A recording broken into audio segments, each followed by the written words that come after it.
Hey guys, how's everyone doing? This is Sir Jedi Sentinel, and welcome back to Sentinel Reviews. Today, we continue looking at Doctor Who, Series 14/Season 1, with Episode 5, Dot and Bubble. Written by Russell T Davies. As always, there is a blanket spoiler warning in place because I do these unscripted and may decide to talk about spoilers. So if you do not wish to be spoiled, this is your one warning to pause the video, go watch the episode in question, and then come back. It's especially important for this episode because I feel like I have to spoil the episode fairly early to talk about what this episode is doing. And before we get into the episode at all, there is just one thing I want to get off my chest. This is partially in jest, but I still want to get it said and out there. So this new season is 8 episodes long. People have commented on how short the season is, and I believe it was confirmed that the next season, Series 15, Season 2, is going to have a longer episode count. Just the reason this season is 8 episodes is because part of the episode order, part of the season order, was the 60th anniversary specials and the Christmas specials. So factoring those 4 in, the Star Beast, Wild Blue Yonder, The Giggle, and Church on Ruby Road, this season, quote unquote season, is 12 episodes long. 10 of those episodes are written by Russell T Davies. Only 2 weren't. Boom, which was written by Stephen Moffat, and I believe next week's episode, Rogue, if I remember right. Boy, the people who often complain that Chris Chibnall wrote too many episodes during his season sure are being awfully quiet. Anyway, let's go on to the episode itself now. Like I said, I just wanted to get it off my chest. That was 30% in jest, but it's just something that's been sitting in the back of my head.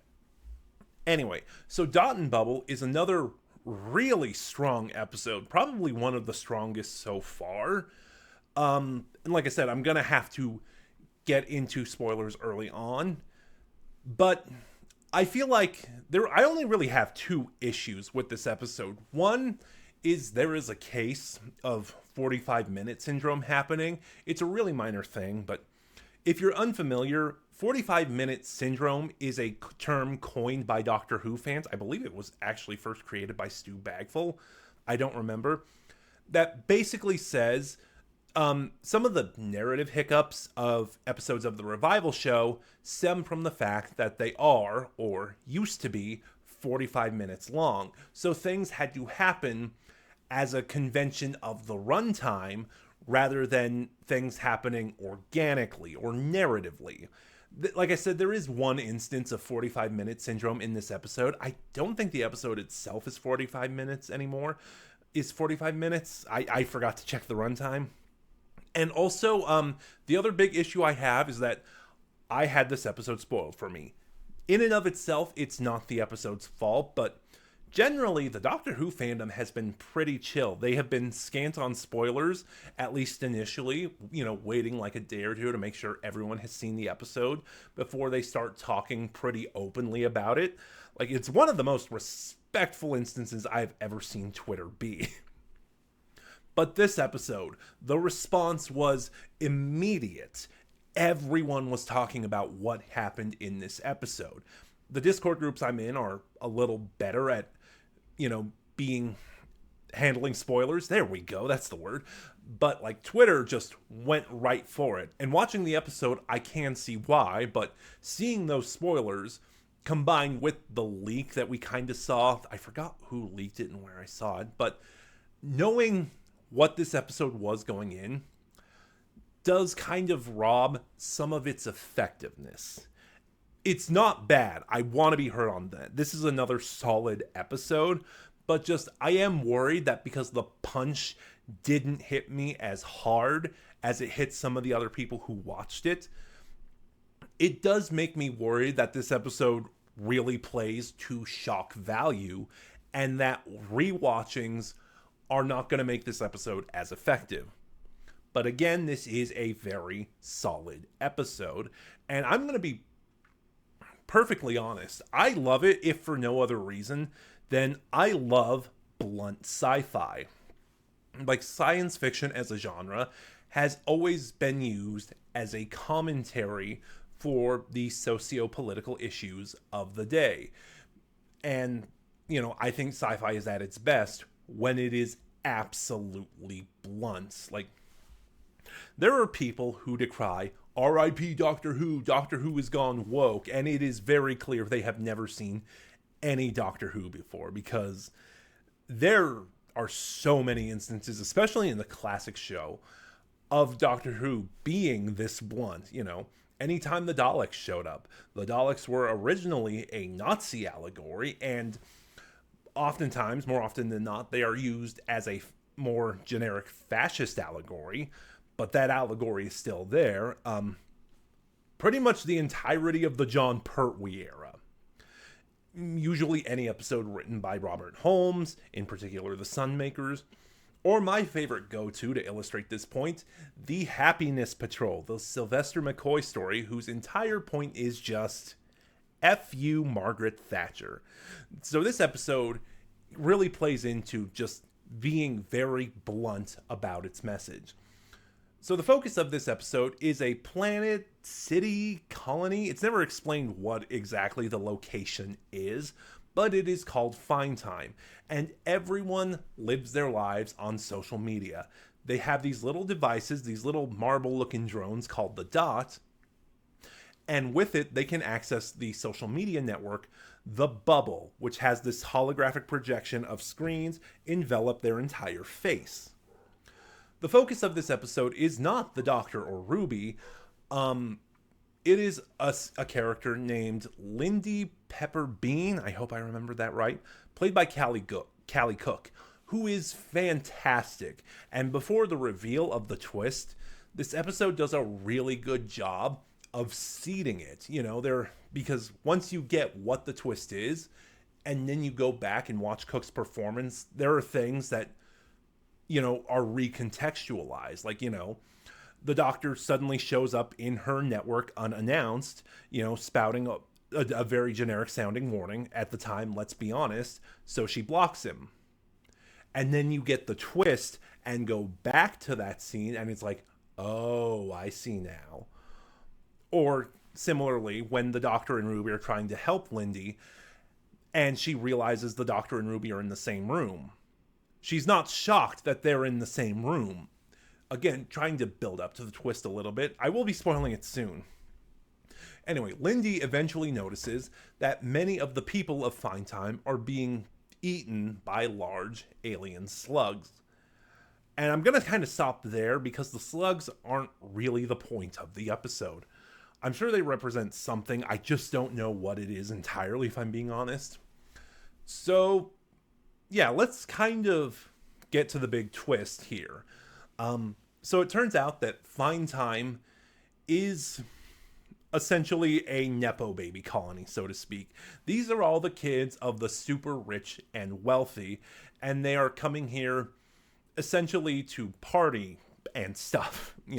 Like Lindy mentions that everyone only works 2 hours a day because the rest of the day is dedicated to partying. And, initially one of Lindy's friends in her network comments that, people are going missing. No one is responding to messages or anything, but everyone is very dismissive of it, because they don't really care. Initially, it seems like this is going to be a commentary on social media in a very given Russell T Davies, in a very kind of old man yells at cloud kind of way, but it's not. And I think people are going to misinterpret it as that, but it is very surface level because Russell T Davies is really not criticizing social media here. Which brings us to the twist. So basically, Find Time is Planet of the Racists. And again, this is what I was talking about, kind of recontextualizing everything. Lindy is not shocked by this person she doesn't know trying to help her, by the fact that the Doctor and Ruby are seemingly in the same room when everyone else is communicating across the social network. She is shocked that the Doctor, who is a person of color in this incarnation, is talking to her at all. Excuse me.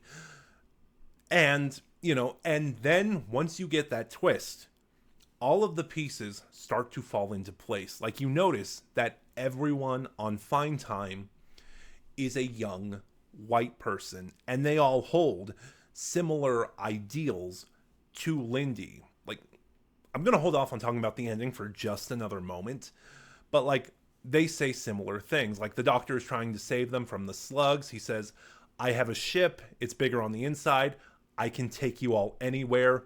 Someone specifically says, a ship that's bigger on the inside? That's voodoo. Like, wow. And I think this is effective too, because this is the first time the physical identity of the Doctor has been used as a plot. Like, a couple times in the Whittaker era, people have referenced that the Doctor is a woman, but there's never been anything beyond that. Like, the Doctor has not had to face the inherently sexist systems that run the world. Kind of progressive for Chibnall now that I think about it. And I love the Chris Chibnall era, but here, no. Full force, the physical identity of the Doctor is a major plot point.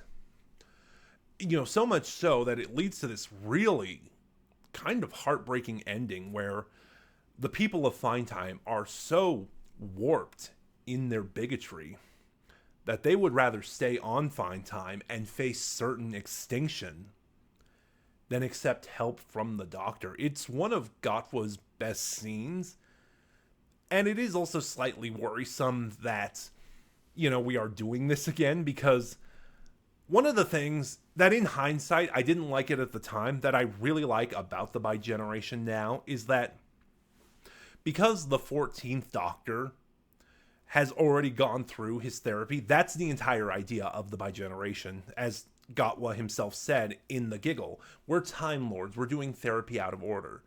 Is that for Gatwa, it's already happened. And so far, it's allowed the 15th Doctor to be one of the closest incarnations of the Doctor to how they were characterized in classic Who, because New Who really loves to traumatize the Doctor. And, the 14th Doctor finally got the help trying to deal with and decompress from all the stuff he's been through, that it's really allowed the 15th Doctor to not have that weighing on him anymore, because he's already healed from it. So now we're going to start doing it again. Anyway, as I said, I did have some minor issues. I talked about the 45-minute syndrome thing, and that is just the case that the bubble really kind of gives people directions everywhere. Like they say, step forward, turn left, wait, things like that. And Lindy makes it, and the episode makes it really clear that Lindy is so used to living in the bubble, see what I did there, that without it, she cannot walk. And then she meets someone who helps her, who kind of, because her dot is out of charge, which leads to a really funny line from Ruby that even in the far future on a human colony, they still have to worry about dying batteries. But she meets someone who kind of pretends to be the bubble for her. And then right after they meet, she can suddenly walk fine. Like I said, that is a case of 45-minute syndrome. That a problem is not a problem anymore because the runtime dictates that it can't be, because we need to wrap things up. We also get one of our big references to the series arc as a whole. Sorry, I forgot to talk about this when I reviewed 73 Yards. Susan Twist. That is the name of the actress. She has shown up throughout this era so far in small background roles. Like, you wouldn't even have noticed otherwise. She was Isaac Newton's maid in Wild Blue Yonder. That was the only 60th episode she showed up in. She had a background role in The Church on Ruby Road. I've only caught her a few times prior to this, so I don't recall seeing her in Church on Ruby Road or Space Babies. She was the kitchen worker in The Devil's Court who served the Doctor in Ruby Tea. She was the ambulance interface, the ambulance AI in Boom. And then she was the hiker in 73 Yards. And I bring this up now because now the episodes are calling attention to the fact she keeps showing up. Like, this time when she showed up, the Doctor and Ruby, actually referenced having seen her before. And we get, interestingly too, we get this in place of the Ruby Sunday series arc. So it is kind of interesting to see what will happen there, but also at 8 episodes a season, it feels like Davies, again, is juggling too much because he's got 2 arcs seemingly unrelated to each other going on at the same time. But as I was saying, I love blunt sci-fi, and Dot and Bubble is a perfect example of blunt sci-fi. Like I said, people might mistake this at face value for being a critique of social media, and it's not. It's a critique of echo chambers. Like, to me, it really stands out that the bubble, the network here, and yeah, an echo chamber can happen anywhere, but the bubble is Truth Social. At least that was my reading on it. Especially, again, given the twist that these people would rather be racists and go out and face extinction on their home planet than accepting help from the doctor. I don't think I have anything else to add. Dot and Bubble... I do have one thing to add before I start wrapping up. Sorry. I also really like the set design and the color grading of this episode. It's just a lot of pastels, which I think really makes it stand out, visually speaking, from all of the other episodes we've gotten before. Dot and Bubble is a really good episode with a really biting commentary and a really strong message. And I think it's important that this episode ends kind of ambiguously as it does, because like the real world parallels of what we're facing right now, there are no easy answers, and I'm kind of applaud it for not trying to take an easy way out. But those are just my thoughts. Have you seen Dot and Bubble yet? What are yours? Start a conversation in the comments below. Remember to like, comment, subscribe. Click the bell next to subscribe to get notifications when I upload. And in the description box below, you'll find the link to my socials where you can follow me and get updates on the channel. This is Sir Jedi Sentinel, and I'll see you guys next time.